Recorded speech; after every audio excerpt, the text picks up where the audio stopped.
Without faith, it is impossible to please God, and without faith it is impossible for you to become great. The distinguishing characteristics of all really great men and women is an unwavering faith. Faith, not a faith in oneself or in one's own powers, but faith in principle, in the something great which upholds right, and which may be relied upon to give us the victory in due time. Without this faith, it is not possible for any one to rise to real greatness. The man who has no faith in principle will always be a small man. Whether you have this faith or not depends upon your point of view. You must learn to see the world as being produced by evolution, as a something that is evolving and becoming, not as a finished work. Millions of years ago God worked with very low and crude forms of life, low and crude, yet each perfect after its kind.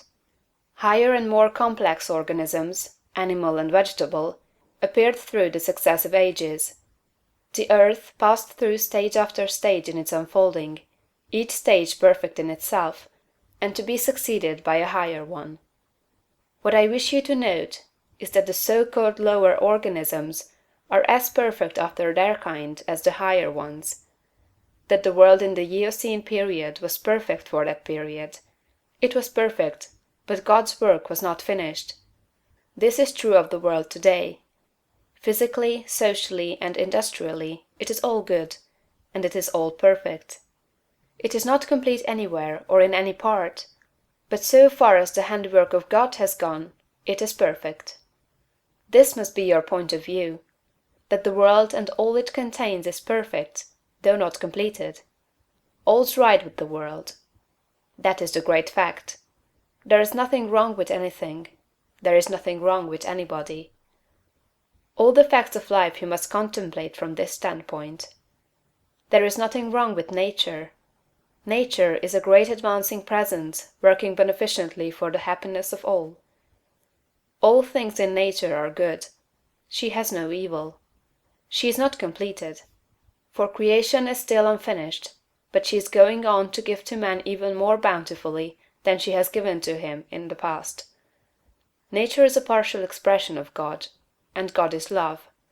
She is perfect, but not complete. So it is of human society and government.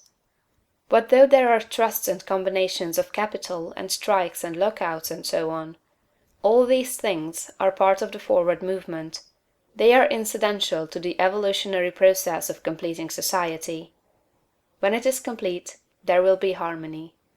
But it cannot be completed without them. J.P. Morgan is as necessary to the coming social order as the strange animals of the age of reptiles were to the life of the succeeding period, and just as these animals were perfect after their kind, so Morgan is perfect after his kind. Behold, it is all very good. See government and industry as being perfect now, and as advancing rapidly toward being complete. Then you will understand that there is nothing to fear, no cause for anxiety, nothing to worry about. Never complain of any of these things. They are perfect. This is the very best possible word for the stage of development man has reached. This will sound like rank folly to many, perhaps to most people. What? They will say. Are not child labor and the exploitation of men and women in filthy and unsanitary factories evil things? Aren't saloons evil? Do you mean to say that we shall accept all these and call them good? Child labor and similar things are no more evil than the way of living and the habits and practices of the cave dweller were evil. His ways were those of the savage stage of man's growth, and for that stage they were perfect. Our industrial practices are those of the savage stage of industrial development, and they are also perfect. Nothing better is possible until we cease to be mental savages in industry and business, and become men and women. This can only come about by the rise of the whole race to a higher viewpoint. And this can only come about by the rise of such individuals here and there as are ready for the higher viewpoint. The cure for all this inharmoniousness lies not with the masters or employers, but with the workers themselves. Whenever they reach a higher viewpoint, whenever they shall desire to do so, They can establish complete brotherhood and harmony in industry. They have the numbers and the power. They are getting now what they desire. Whenever they desire more in the way of a higher, purer, more harmonious life, they will receive more. True, they want more now, but they only want more of the things that make for animal enjoyment, and so industry remains in the savage, brutal, animal stage. When the workers begin to rise to the mental plane of living, and ask for more of the things that make for the life of the mind and soul, industry will at once be raised above the plane of savagery and brutality. But it is perfect now upon its plane. Behold! In fact, it is all very good. So it is true of saloons and dens of vice. If the majority of the people desire these things, it is right and necessary that they should have them. When the majority desires a world without such discords, they will create such a world.